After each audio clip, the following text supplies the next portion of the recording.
India Legal presents Courts Roundup.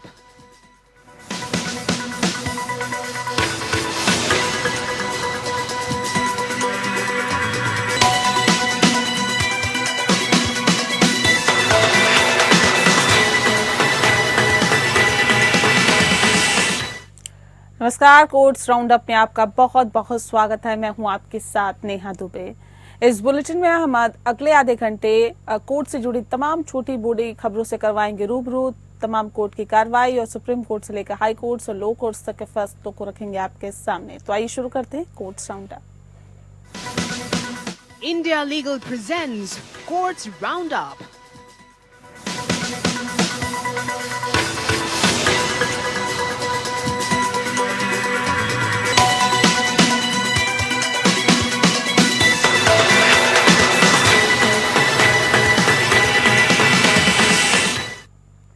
Kolkata के RG Kar medical college मामले में ट्रेनी डॉक्टर की हत्या और बलात्कार के मामले पर स्वतः संज्ञान समेत दाखिल अन्य याचिकाओं पर सुप्रीम कोर्ट में सुनवाई हुई। सीबीआई की अध्यक्षता वाली बेंच में सीबीआई की तरफ से सॉलिसिटर जनरल तुषार मेहता की सीबीआई की जांच की स्टेटस रिपोर्ट दाखिल करते हुए कहा है कि इस मामले में सीबीआई ने चार्जशीट दाखिल कर दी है। सीबीआई ने रिपोर्ट देखने के बाद कहा है कि 15 अक्टूबर को सीबीआई के द्वारा दाखिल 5वीं स्टेटस रिपोर्ट में कहा गया है कि अब तक की हुई जांच के आधार पर आरोपी संजय रॉय के खिलाफ बीएनएस की धारा 64 और 66 के तहत अपराध के लिए 7 अक्टूबर को चार्जशीट दाखिल की गई है और सीबीआई ने कहा है कि एसीजेएम सियालदह ने मामले का संज्ञान लिया है और आरोप तय करने के लिए स्पेशल कोर्ट में 4 नवंबर की तारीख तय कर दी गई है।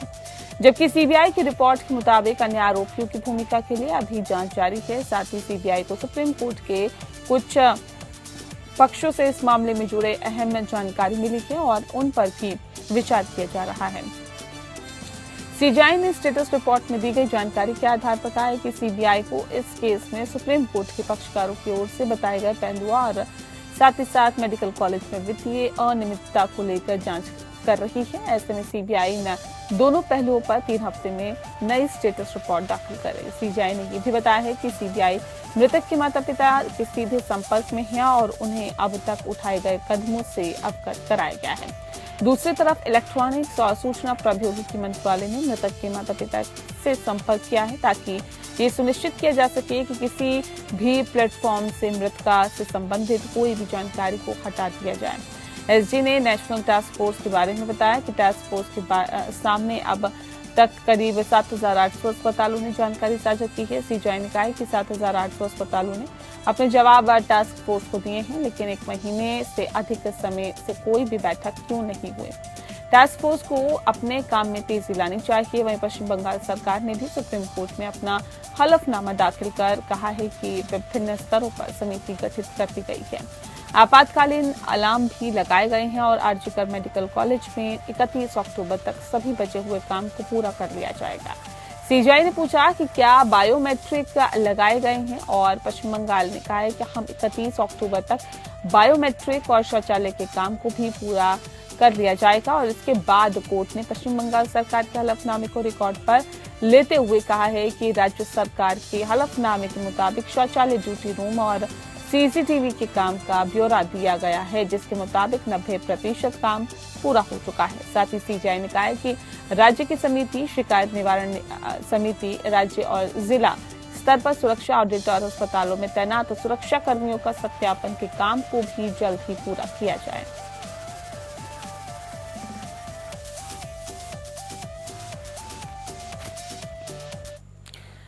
सुप्रीम कोर्ट ने बाढ़ के मैदानों और जल ग्रहण क्षेत्रों पर अवैध निर्माण और अतिक्रमण के खिलाफ अनुच्छेद 32 के तहत दायर एक रिट याचिका पर नोटिस जारी किया है। जनहित याचिका में इन अवैध निर्माणों के गंभीर परिणामों पर प्रकाश डाला गया है, जिसमें बाढ़ के कारण व्यापक तबाही, जानमाल की हानि और संपत्ति को नुकसान शामिल है। इसमें इन अनधिकृत विकास के कारण सड़कों पर पुलों जैसे महत्वपूर्ण बुनियादी ढांचे के ढहने की ओर भी इशारा किया गया है। चीफ जस्टिस जीवाई चंद्रचूड़, जस्टिस जेबी पारदीवाला और जस्टिस मनोज मिश्रा की पीठ ने इस मुद्दे पर विचार करने पर सहमति जताई है। याचिकाकर्ता ने मुख्य रूप से तर्क दिया है कि केंद्र सरकार विशेष रूप से पर्यावरण, वन और जलवायु परिवर्तन मंत्रालय और जल शक्ति मंत्रालय नदियों को अवैध निर्माण और अतिक्रमण से बचाने में कथित रूप से विफल रहे हैं। याचिका में तर्क दिया गया है कि इन मंत्रालयों में नदी परिस्थिति की तंत्र का सुरक्षा के लिए पर्यावरण संरक्षण अधिनियम 1986 के तहत आवश्यक कार्रवाई नहीं की है। इसने इस बात पर भी जोर दिया है कि नदी संरक्षण क्षेत्र RCZ या नदी विनियमन क्षेत्र RRZ को अधिसूचित करने में काफी देरी हुई है। ये अधिसूचना 2015 से 9 वर्ष से लंबित है और जबकि पहला मसौदा 2011 में जारी किया गया था। याचिकाकर्ताओं का तर्क है कि इस देरी ने नदियों के किनारे अवैध निर्माणों की अनियंत्रित विधि में योगदान दिया है और देश की नदियों पर इस तरह के अवैध निर्माण और अतिक्रमण के प्रभाव के बारे में चिंताएं व्यक्त की गई है। कई जल निकाय लुप्त हो रहे हैं और प्रदूषण तथा भूजल एवं जैव विविधता के नुकसान का सामना कर रही हैं। नदियों और उनकी सहायक नदियों के सूखने से गंभीर जल संकट पैदा हो गया है, जिससे कि देश के जल सुरक्षा और भावी पीढ़ियों के अस्तित्व को खतरा पैदा हो गया है। जनहित याचिका में नीति आयोग और विभिन्न सरकारी मंत्रालयों की 2018 की रिपोर्ट का हवाला दिया गया है, जिसमें कहा गया है कि भारत इतिहास के सबसे खराब जल संकट का सामना कर रहा है।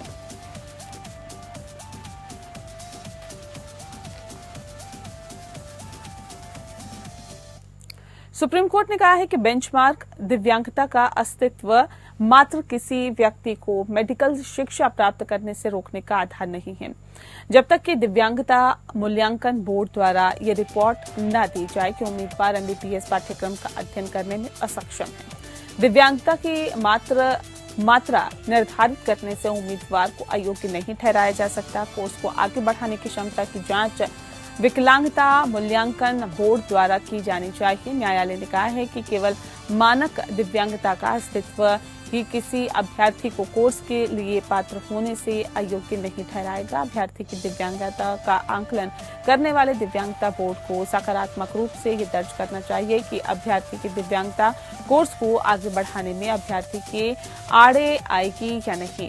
दिव्यांगता बोर्ड को इस निष्कर्ष पर पहुंचने की स्थिति में कारण भी बताना चाहिए कि अभ्यर्थी कोर्स को आगे बढ़ाने के लिए पात्र नहीं है। अपीलीय निकाय के गठन के तक दिव्यांगता मूल्यांकन बोर्ड को नकारात्मक राय को न्यायिक पुनः विचार कार्रवाई में चुनौती दी जा सकती है। मामले को देखने वाले न्यायालय को अभ्यर्थी को स्वतंत्र राय के लिए किसी ऐसे प्रमुख मेडिकल संस्थानों में भेजना चाहिए जहां स्वतंत्र राय के लिए सुविधा हो और अभ्यर्थी को राहत दी जाए या नहीं, ये उक्त मेडिकल संस्थान की राय के आधार पर दिया जाएगा। Justice BR Gavai, justice Arvind Kumar और जस्टिस KV विश्वनाथन की पीठ MBBS में एडमिशन की मांग कर रही है। 40 से 45 भाषण और भाषा दिव्यांगता वाले अभ्यर्थी द्वारा दायर याचिका पर फैसला सुना रही थी।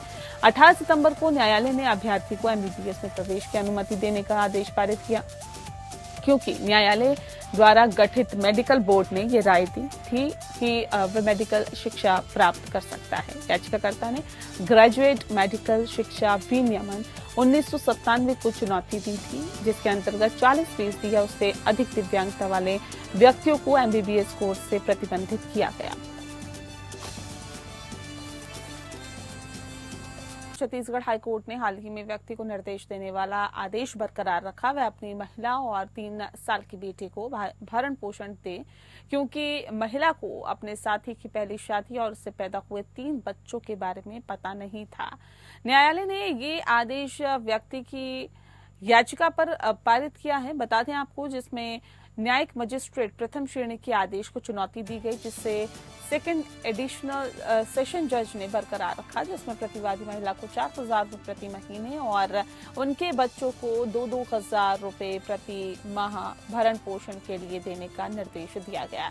साथ ही 5 किश्तों में 50,000 रुपये का मुआवजा भी दिया गया है। जस्टिस नरेंद्र कुमार व्यास की एकल पीठ ने अपने आदेश में इस बात पर विचार विमर्श किया कि लिव इन रिलेशनशिप में रह रही महिला घरेलू हिंसा से महिलाओं के संरक्षण अधिनियम 2005 के तहत भरण पोषण पाने के हकदार है या नहीं। हाईकोर्ट ने अपने आदेश में अधिनियम के उद्देश्य पर ध्यान दिया है।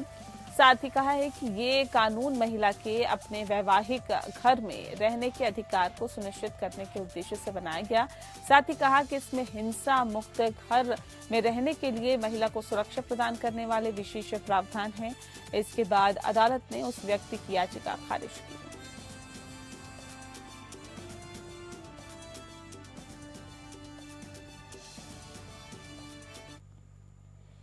केंद्रीय कानून और न्याय मंत्रालय ने सभी नोटरी से विवाह और तलाक के कार्यों को निष्पादित करने से परहेज करने को कहा है, क्योंकि उन्हें विवाह आपको बता दें कि अधिकारी के रूप में नियुक्त नहीं किया जाता है। कानूनी मामलों में विभाग द्वारा जारी एक कार्यालय ज्ञापन में नोटरी को आगाह किया गया है और विवाह और तलाक के कार्यों को निष्पादित करना कानून के खिलाफ है। आइए इस संदर्भ में इंडिया लीगल के वेब रिपोर्टर से समझते हैं कि नोटरी क्या कहता है।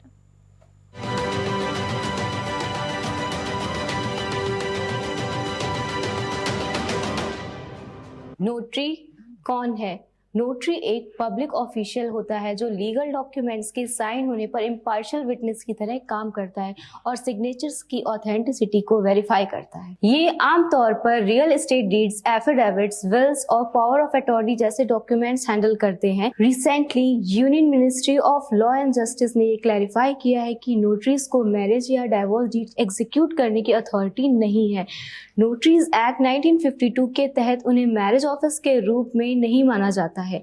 नोटरीज को सेंट्रल या स्टेट गवर्नमेंट द्वारा अपॉइंट किया जाता है और लीगल प्रैक्टिशनर्स या क्वालिफाइड इंडिविजुअल इस रोल को ले सकते हैं। ये भी ध्यान देने वाली बात है कि जो लोग गलत तरीके से नोटरी होने का दावा करते हैं और बिना प्रॉपर ऑथराइजेशन के काम करते हैं, उन्हें नोटरी एक्ट के तहत सीरियस कॉन्सिक्वेंसेस का सामना करना पड़ सकता है, जैसे इम्प्रिजमेंट या फाइन्स।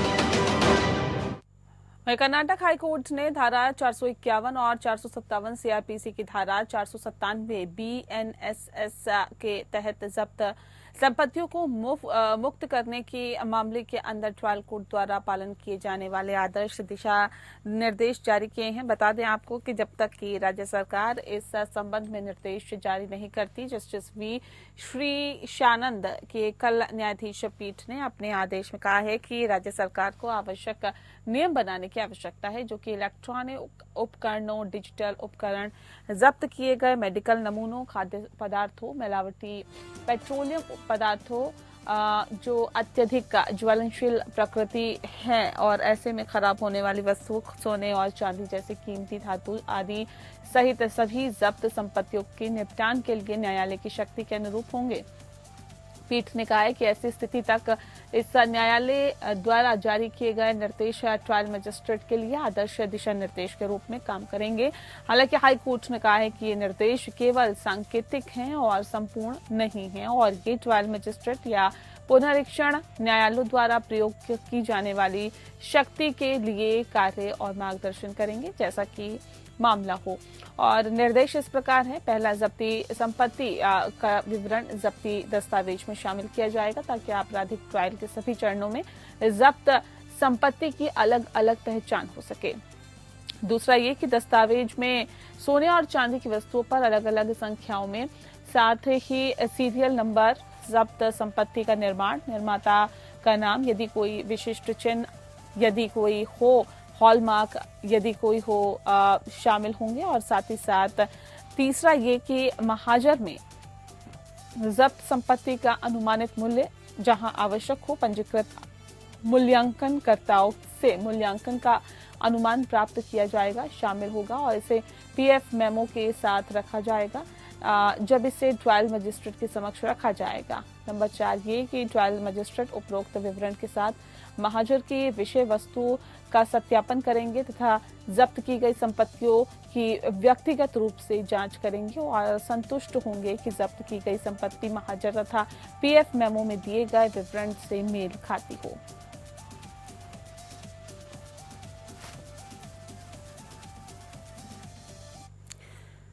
बॉम्बे हाईकोर्ट ने केंद्र सरकार से हलफनामा दाखिल करने को कहा है और कहा है कि क्या उसने प्रतिबंधित एकल उपयोग प्लास्टिक की सूची में प्लास्टिक के फूलों को शामिल करने के लिए केंद्रीय प्रदूषण नियंत्रण बोर्ड सीपीसीबी द्वारा की गई सिफारिशों पर विचार किया। चीफ जस्टिस देवेंद्र कुमार उपाध्याय और जस्टिस अमित बोरकर की खंडपीठ पुणे की association of natural flower Grover द्वारा दायर याचिका पर सुनवाई कर रही थी, जिसमें महाराष्ट्र में प्लास्टिक के फूलों के उपयोग पर प्रतिबंध लगाने का निर्देश देने की मांग की गई है।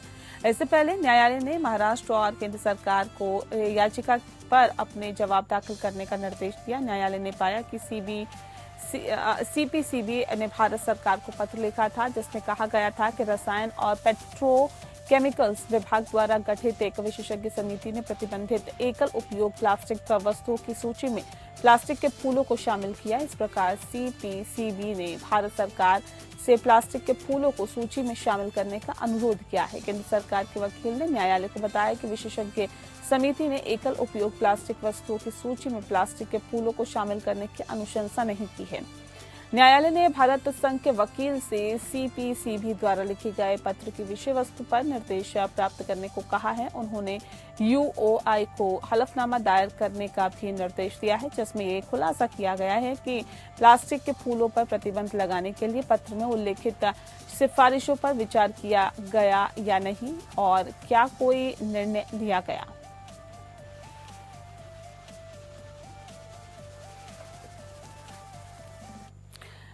मुंबई के इनकम टैक्स एपेलेट ट्रिब्यूनल में पैन कार्ड के मसले पर सुनवाई हुई है। बता दें आपको कि माननीय ओम प्रकाश वकांत लेखाकार सदस्य और माननीय कविता राजगोपाल न्यायिक सदस्य के समक्ष कोर्ट नंबर 7 में सुनवाई हुई। मसला पैन कार्ड आवेदन से जुड़ा हुआ है। आइए इंटेलीगल एसोसिएट फरहत नईम से पूरे मसले पर समझते हैं।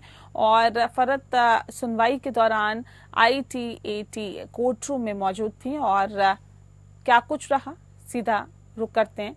बताइए फरहत, मसला क्या था और सुनवाई में क्या कुछ हुआ? तो आज पैन कार्ड से रिलेटेड इशू ITAT में आया, जहाँ पे जो लर्नेड काउंसिल थे उनसे बात पूछी गई कि आपके जो क्लाइंट्स हैं उनका पैन कार्ड की कैटेगरी क्या है ना। सबसे पहले हम लोग समझते हैं पैन कार्ड होता क्या है। पैन कार्ड यानी जिसे हम लोग परमानेंट अकाउंट नंबर कहते हैं, ये एक 10 डिजिट का आइडेंटिफिकेशन नंबर है जो इंडिया के हर टैक्सपेयर को असाइन किया जाता है। नाउ इस टैक्स नंबर के अगेंस्ट उस एसएससी, अगर मैं नॉर्मल वर्ड्स में कहूँ तो एसएससी यानी कि वो टैक्स पेयर, तो उस टैक्स पेयर की सारी टैक्स रिलेटेड इंफॉर्मेशन रिकॉर्ड होती है। अब जैसा कि वहाँ पे सवाल किया गया, ऑनरेबल ओम प्रकाश जी ने सवाल किया ये आपके क्लाइंट का किस तरीके का पैन कार्ड है। तो अगर हम लोग टाइप्स ऑफ पैन कार्ड की बात करें, आप लोगों को लगता होगा कि हम लोग तो एक इंडिविजुअल हैं, तो एक पैन कार्ड किसी कंपनी को मिलता होगा, इंडिविजुअल को मिलता होगा, पर ऐसा नहीं।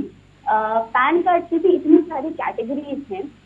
तो आपकी जो टैक्स पेइंग एंटिटीज होती हैं वो एक इंडिविजुअल हो सकती है। अब इसी इंडिविजुअल में माइनर भी आते हैं, स्टूडेंट भी आते हैं, HUF यानी कि Hindu undivided family, company, partnership firm, limited liability partnership, trust, societies, association of person, body of individual, foreigners, ये सारे के सारी वो कैटेगरीज हैं जहाँ पे आपको पैन कार्ड मिल सकता है।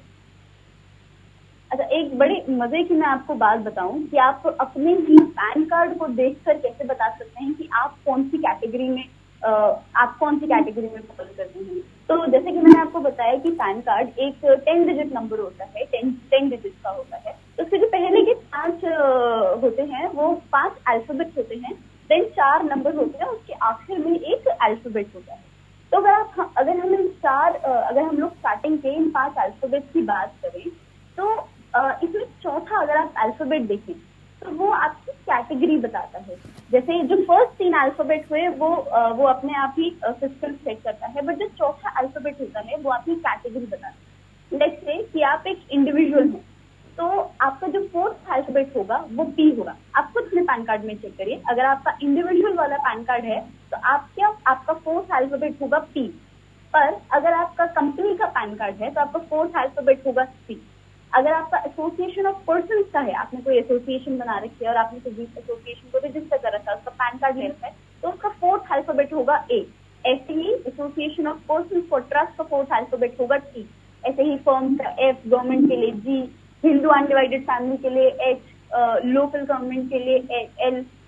और इसी तरीके से अगर आप अपने फिफ्थ अल्फाबेट पर गौर करेंगे, अपने पैन कार्ड को आप देखें तो फिफ्थ अल्फाबेट उसमें होगा जो इंडिविजुअल का सरनेम है उसका फर्स्ट लेटर। जैसे कि आपका नाम नेहा दुबे है, तो आपके पैन कार्ड का फोर्थ अल्फाबेट होगा डी। मेरा नाम फरहत नईम है, तो मेरे पैन कार्ड का फिफ्थ अल्फाबेट होगा एन। इस तरीके से। जी चलिए फरहत, बहुत शुक्रिया आपका, आपने बहुत ही विस्तार से जानकारी दी, इसके लिए आपका बहुत बहुत शुक्रिया। और इसी के साथ कोर्ट्स राउंड अप में फिलहाल के लिए इतना ही। नमस्कार। India Legal presents Courts Roundup.